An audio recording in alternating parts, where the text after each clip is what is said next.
Mathias, Ja. det der romantikken, hvad fanden var det nu, det var? Nå ja, det var vist... Nå ja.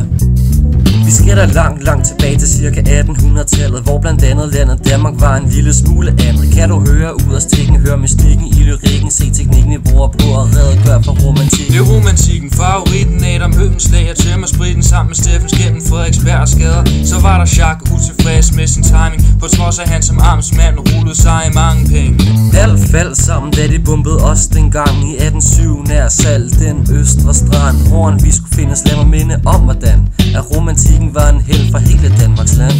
Det var disse hændelser, der ændrede folkets syn. Lige fra København til Skagen og sågar hele Fyn. Man begyndte at tænke på, hvordan verden kunne blive god. Og så var det ellers lige meget, om det var inde i deres hoved. Ideologier, fantasier, teorier, filosofier blev trykt på bog og papir. Vi hørte, hvor stort og dårligt år det fandt jeg en fucked up short. Men sådan går det, når man er kendt, så tager det ikke særlig alvorligt.